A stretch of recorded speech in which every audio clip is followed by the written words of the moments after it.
समझ नहीं आ रहा अपने सैलरी इंक्रीमेंट का क्या करूं। बेटा इतना क्या सोच रहा है?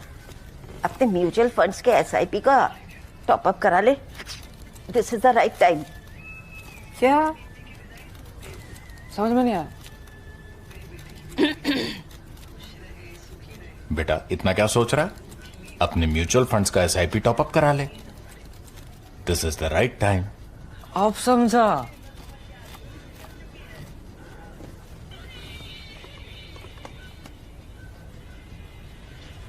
Mutual fund investments are subject to market risks. Read all scheme-related documents carefully.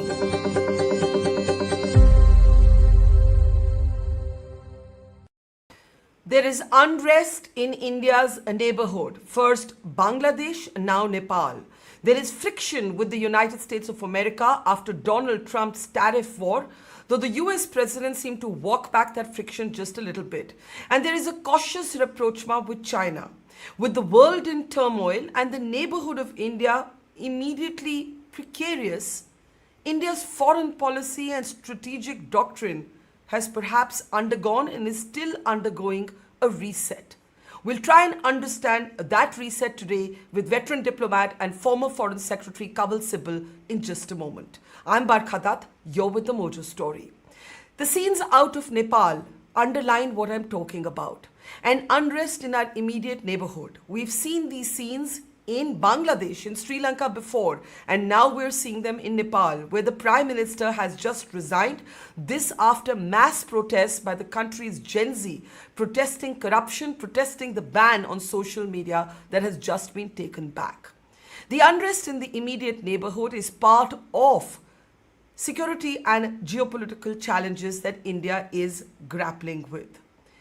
These challenges have come ever since Trump has declared a tariff war, slapping a 50% tariff on India, 25% of which Trump has claimed as penalty for the purchase of Russian oil. The hypocrisy in this has been called out repeatedly. But in these images that came out of China, perhaps was the beginning of the walking back, at least from Trump in rhetoric. His aides, however, is a different story.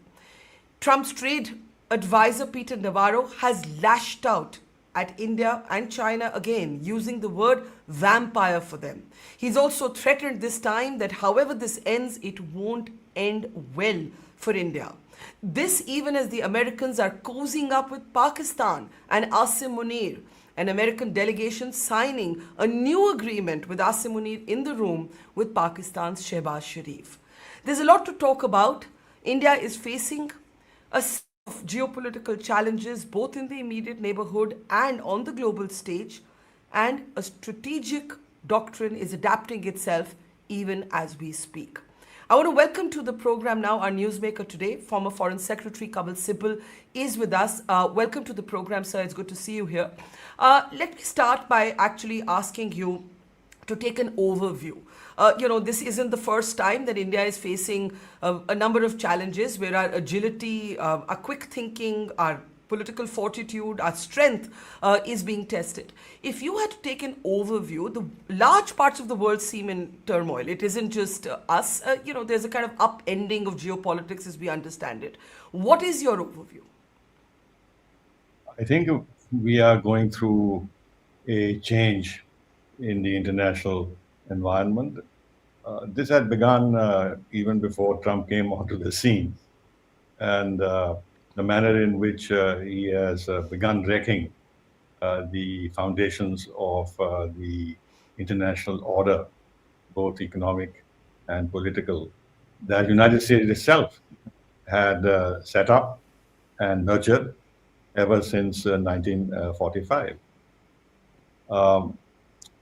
Thing is that the West is losing its hegemony. It's on the back foot.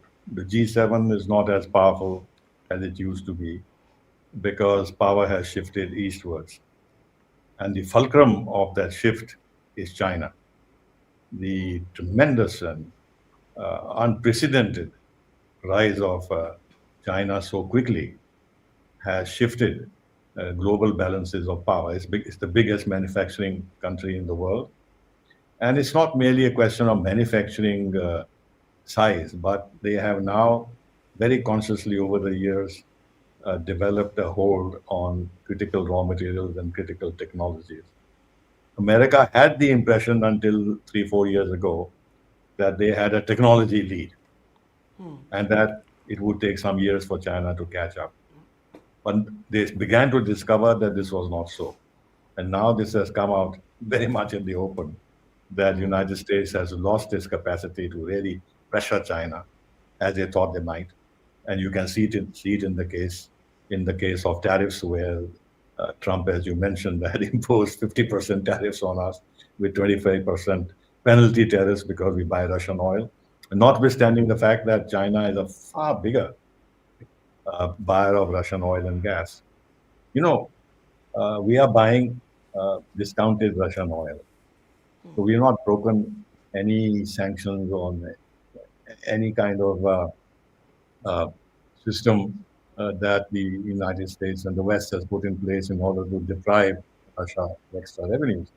But China gets its oil and gas through pipelines, which is not subject to any discount, et cetera, et cetera. But that's not been taken into account. The short point is that the United States has now revised totally its outlook on how they're going to manage globally in order to rebuild their economy, retain their advantage in the technology sector, draw investment back into India. All that thing about resilient supply chains and trusted supply chains and whatever has been actually discarded by the Trump administration. They want countries to come and invest in the United States and build up manufacturing capacity there. You see that in the kind of trade deals which are signed with the EU and Japan and Korea.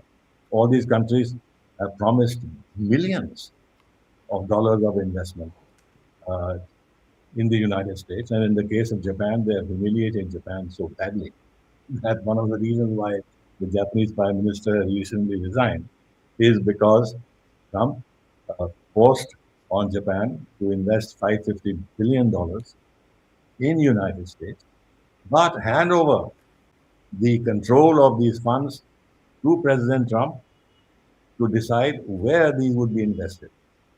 And which reminded me actually of the medieval ages when you paid tribute to the emperors. So here was Japan paying to the American emperor. In the case of the EU, look what they've done. Now that's another thing. Since we're talking about the changes in the international scene, who could have imagined that Trump would actually spurn the one relationship, the one alliance, which is actually at the root of Western hegemony all these last 70 plus years, and that is the Transatlantic Alliance. But he had already begun in his first term to say NATO has outlived its utility and forcing Europe to actually spend more on their own defense, take on more responsibilities, etc., etc. But in the second term, he really has humiliated Europe. And in this so-called framework agreement, Europe has been forced to agree to invest $750 million in the next years to buy American LNG, and $600 billion of investment, and of course buying U.S. defense equipment. Actually, it appeared, at least one could see that the logic might have been, and at times Trump expressed that look, I'm going to concentrate on China. China is the threat. So you, Europe, you look after your own security. You have actually ridden on our back all these years.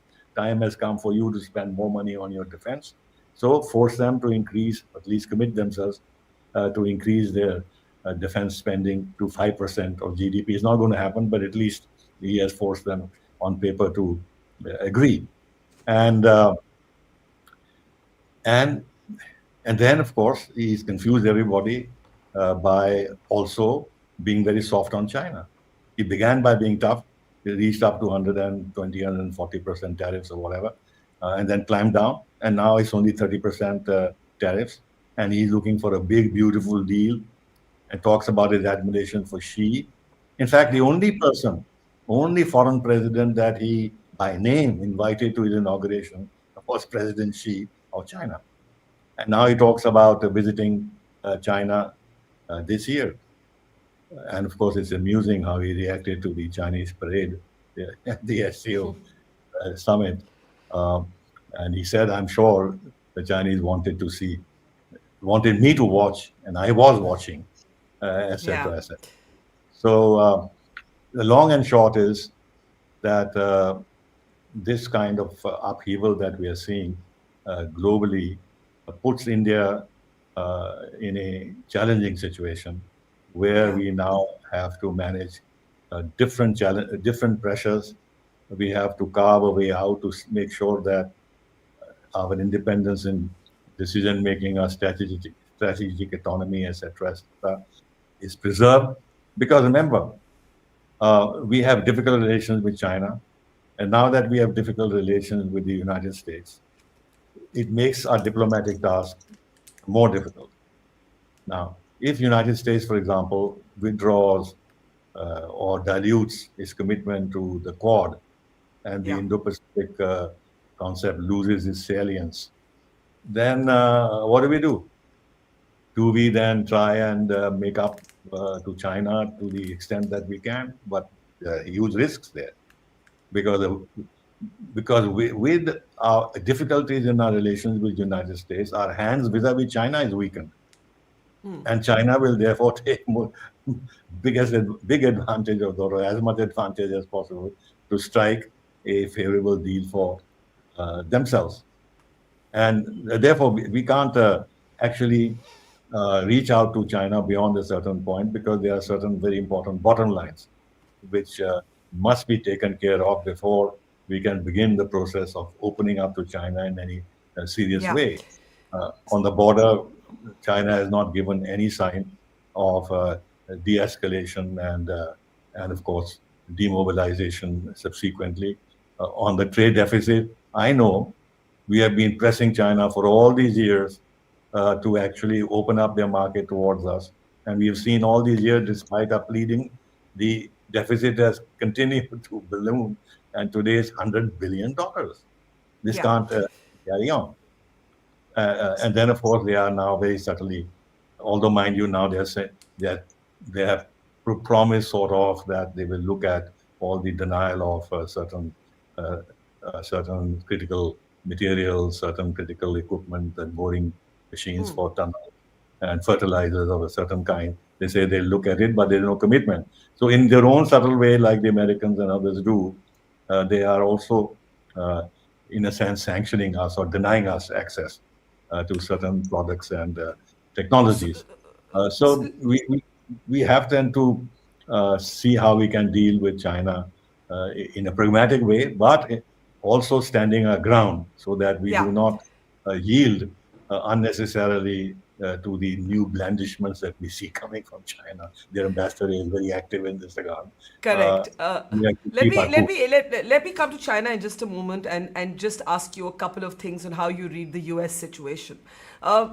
We saw Trump go from lamenting that perhaps India and Russia had been lost to China forever, to a few hours later talking about how he shared a special bond with Prime Minister Modi, how there was nothing to worry about, reminiscing about the time they stood in the Rose Garden together and so on.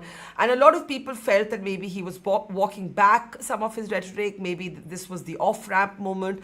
The Prime Minister also took to social media, went on to X and said he fully reciprocated the perception of the specialness of India and US relations. Since then, however, it's not as if Trump's aides have shut up. Right? We've seen Navarro, for example, his trade advisor, getting more and more unhinged every single day. In the last few hours, he's used the word vampires to describe India and China and the BRICS nations. He's threatened that however this ends, it won't end well. You've had other officials talking about a coordinated EU and American sort of sanction or tariff regime against India. Hence, do you believe that anything has changed, or do you believe it's a good cop, bad cop approach? I won't give too much importance to the change of tone of Trump. Because remember, even when Prime Minister went there in February, he was very courteous. And gathered from the inside that he was very respectful. At the same time, he publicly was berating us for being the tariff king, and his obsession that we can't trade with India, but India sort of has a huge deficit balance of uh, huge positive balance with us, etc., etc. But he never said anything personally against Modi. So therefore, in his latest remarks, to talk about his personal friendship with Modi is, in his case, uh, there is consistency in that. But even when he made this relatively softer comment, he did say that India continues to buy oil from Russia, and I'm disappointed. Uh, but I have this personal relations, this and that. But don't worry. But this is the mood of the moment. This is the mood of the moment, and he wants to show that he's under control, that he can deliver a blow to India, and then also give the impression that he's softening the blow. So he has, therefore, uh, what should I say, the initiative always, and India will dance to that initiative. Now, in this particular case, I think the calculation, and not wrongly, was that if Trump made some soft noise, Prime Minister could react positively, so that the downward slide in rhetoric on both sides could stop, and hopefully there would be now a better and improved atmosphere in our ties. At least Has that at the happened? You think that's presidential. happened? But you mentioned Navarro. I think Navarro has gone off his rocker. I think he become a mental case. The kind of things that he's saying. No sensible person with any Yeah. iota of responsibility would say the kind of things that he's saying about India. It's become very personal. He's become very rancorous because there has been attacks on him, not only by Elon Musk but also by the Indian social media, and he's really rattled. He's really rattled. Much more important are the statements that are coming from Besant as well as the uh, the Commerce Secretary, Howard Commerce Lutnick. Yeah. Howard Lutnick, and they have continued to be negative. And Besant has just said, as you quoted just now, Yeah. that Trump, Vance, and van der Leyen had a meeting, and they're going to press the European Union to apply secondary sanctions on those who are buying Russian oil.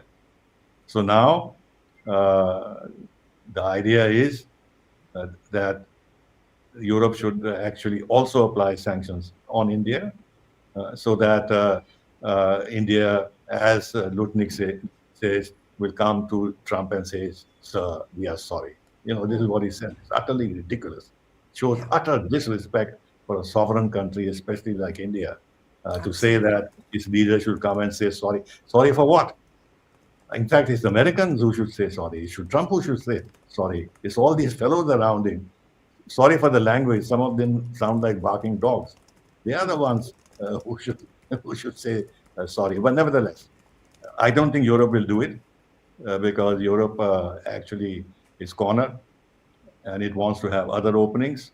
And the obvious opening now that the relationship with America at various levels has become very difficult, including the economic relationship. They have to look for other openings, and India is the obvious opening. And hence, all this calendar of visits from the EU in order to see if we can tie up the FTA as quickly as possible. But and the US and Europe is not going to also impose any sanctions on China, because then if Europe were to do that, the Europeans would ask, how is it that we are being asked by Americans to impose sanctions on China, but the United States itself is not doing that. So we are becoming pawns in the game. Why should we do that? So, Yeah. but nevertheless, the fact that the Americans at such a responsible level are parroting this line that more pressure should be put on India actually contradicts a little bit what we saw as a kind of a softening of posture Yeah. towards India by Trump himself. And the point here I'd like to make is this. Now, what Trump has done is to link a trade issue with a non-trade issue, as our foreign minister has said at the BRICS meeting quite rightly. Yeah. Now, if he doesn't get his way with the Russians, and I don't think he will, then how can he then make a gesture which would then appear to be a softening of posture towards Russia? If there's a breakthrough So with Russia, he needs a face saver if there is no breakthrough with Putin, basically.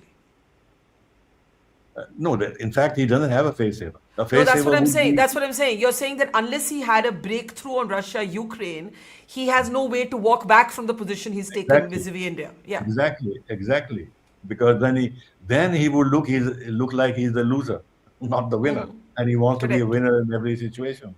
Correct. And then, I mean, how can we then become a pawn in the larger game he has of using others to pressure Trump? Now, to pressure Putin to yield on U.S. demands on Russia. He's not going to yield on the fundamental issues that divide still United States and Putin. He will not do that. Now, Putin is playing a very, very, very sophisticated psychological game. He's praising Trump. In fact, he sort of is pretending that he's so happy that Trump is still alive. The sort of comments he makes. Now, for him, it's very important that Trump keep reaching out to him. Europe is totally sidelined. So Europe's prestige, its geopolitical role globally is diminishing as a result of what Trump is doing in terms of on a European security issue, keeping the Europeans out of the discussions.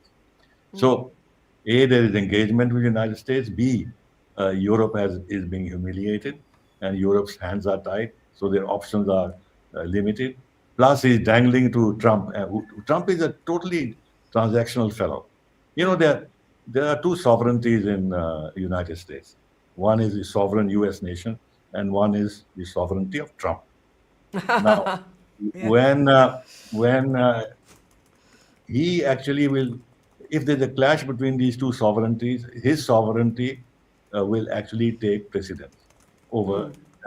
Now he's looking at his tenure to make as much money as possible for himself and his family, and for making sure that after 3.5 years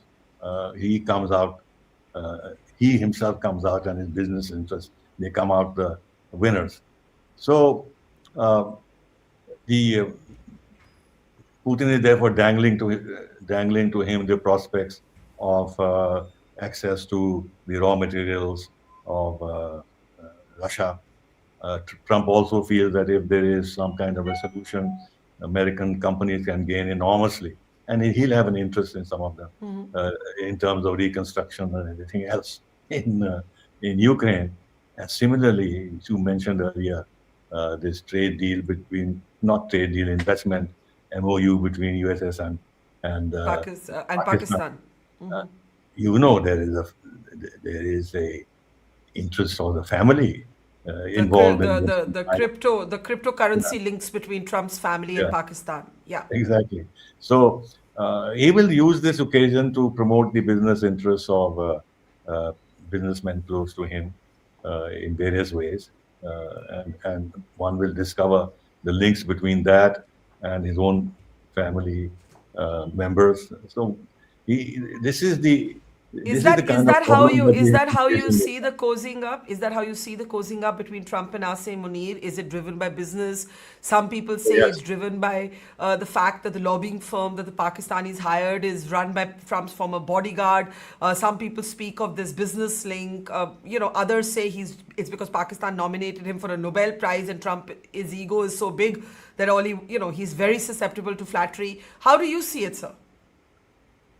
That he's susceptible to flattery is if you have watched that cabinet meeting where every single cabinet member engages in flattery, obsequiousness, obeisance, which is embarrassing. Yeah. I mean, it is Kim Jong-un style, where they go around. And you know what Lutnick says? I don't have to tell you, you've seen that yourself. Yeah. Yeah. That if the Norwegian Peace Committee had any sense, they'll give the Nobel Prize to you because of all the recipients of this prize, you are the most eligible in history. Now, can you imagine saying this publicly? Another labor secretary says that, your big portrait in front of the Department of Labor, Yeah. I don't know, that sort of warmed the cockles of her heart, things like that. So flattery is very much there. But I think yes, flattery is there, but it's more than flattery. It's also business interests.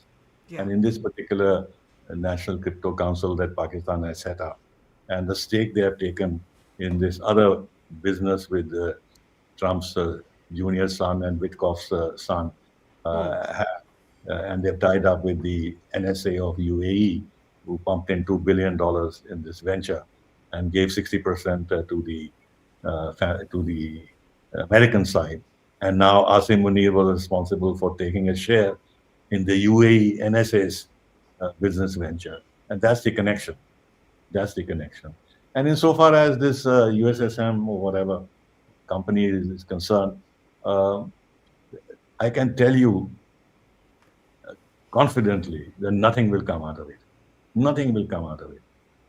Because when it comes to critical raw materials, critical minerals, first of all, they are extremely thinly spread. You have to crush the stones and extract these. And they're not like the veins of copper or iron or whatever. So they are actually very sparsely available here and there. So actually, getting the machinery in and then processing it, etc., people who are experts are telling me that it is a 10-year project to be able to actually do this realistically. So it's not going to happen. But So it's more it's good symbolic. for him for the show. It's good for him to show. Yeah. And then people come to him, okay, this is the proposal, and he says fine, and then he can say that, look, I am getting so much business for United States of America, and then of course he gives these totally imaginary numbers that trillions of dollars are coming into the United States and stuff like that. This is part of the showmanship that he is engaging in, and this particular deal is part of that showmanship where he can tell everyone that, look, I'm getting business. Yeah. Business Let me ask you. You've been very, very sort of specific about what's happening with Trump in Pakistan. Now, what about China? As you said in the beginning, we've got to be super cautious as we proceed ahead with China. We've had China's recent support to Pakistan in Operation Sindoor. We have the memories of Galwan. We do not have an entirely status quo ante situation in the Himalayas, which has taken us back to the pre-Galwan status quo ante. How do you see this sort of cautious rapprochement with China? I think it is inevitable. Now, you look at the United States of America. It treats China, it has been treating China as its principal adversary. And from the time that the US Secretary of State, previous one, described it as a pacing challenge. But in all their public statements during the Biden administration and subsequently, and people like the Undersecretary of State in the Department of War now, Helbert Colby, they are China hawks. They are China hawks. And yet, their trade figures, if you look at them, they have a $290 billion deficit with China. Overall trade is about $600 billion. I don't know the exact figure, but something like that. The United States very much wants to have a military-to-military dialogue with China. They do not want to have a conflict with China. They want to deter China, but don't want to have a conflict. They don't want China to take any rash step against Taiwan, which will force their hands. And they don't want their hands to be forced. And then the fact that he's spurning South Korea and Japan the way he is, clearly shows that he is not in a mood to confront China. And that has implications for Quad and everything else, as I said. Correct. Now, in that situation, in that context, if he also engages China the way he is, we have to engage China too. I mean, they're sitting right on top of us. And Yeah. the gap between us and them economically and military is very, very wide. Yes, we can stand our ground at the border, but we can't otherwise create a kinetic situation with China which leads to a military conflict, which doesn't make any sense. Therefore, we must engage. Part of the engagement is calculated, and part of the engagement is forced on us because we depend on China for raw materials, for intermediate goods, uh, for certain for manufacturing, for manufacture the goods. We can't do without them. They are linked to our export potential, so we have to trade with them.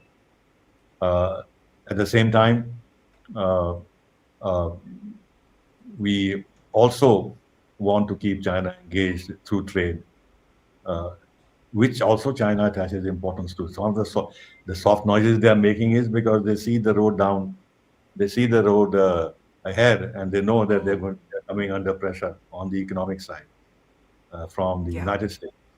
If Trump is to believe, he thinks that he is going to bring China on his knees economically because of his weaknesses, etc., etc. True or Yeah. not, the fact is that China would also, therefore, want to keep its options open vis-a-vis India in terms of access to the market. Yeah. And therefore, the consistent position that let's sort of leave the border issue aside, but normalize ties in every other areas. And the Chinese ambassador now is repeating, constantly repeating that it's a Yeah. win-win situation for us. We can trade with each other. We can open up our economies to each other. And she says the dragon and the elephant can dance and stuff like that. That we are not rivals. We are uh, partners and stuff like that. So they're also giving us uh, Yeah. some incentives to open up our Yeah. market and reverse some of our decisions. And there is now a body of opinion in India which thinks that we can do it, we should do it.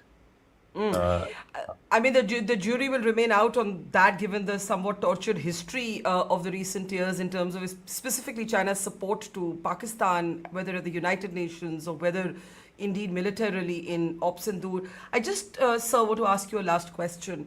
You know, Foreign Minister Jaishankar has spoken about multipolarity, strategic autonomy. As we adapt to this sort of challenging time, how do you think this multipolarity and the strategic autonomy will need to define itself? well, multipolarity is a fact, though, mind you, uh, you have to be very clear about what you mean by multipolarity. If you mean by multipolarity that there'll be a few poles in the world, some countries which will be at the center of the pole, and around them there'll be a cluster of countries which will follow their lead. That's not going to happen. Uh, it, and if that happens, it'll be United States, which will certainly have all its alliance members and this and that, which will actually look upon the United States to give the lead in so many areas and provide security and everything else. And Russia would have the Central Asian states, as well as Belarus, etc., as countries which would look up to the Russians in various ways, and Russia will be the pole for them. Now, so far as China is concerned, uh, China, it will not be the pole in the same way, but it will become it is an economic pole. It's not a security pole. It's an economic pole. The other two are security poles too. And in the case of China, because of the BRI, the investments all over the world, the capacity actually to build infrastructure, uh, replace the West in terms of giving them financial support, etc., which means that within the United Nations, etc., as we have seen, China has a lot of hold over countries. Even on the Uyghur issue, if you remember, in the UN Human Rights Commission, they got they couldn't be attacked. No resolution could be passed against them because they had countries supporting them, even the Gulf Islamic countries. So it'll be a pole in a different way. In our case, we are a developing pole, and as our economy becomes bigger and our capacity to use our additional economic strength to advance our political and security and strategic aims, we can also be a pole essentially in the neighborhood and very importantly in the Gulf countries.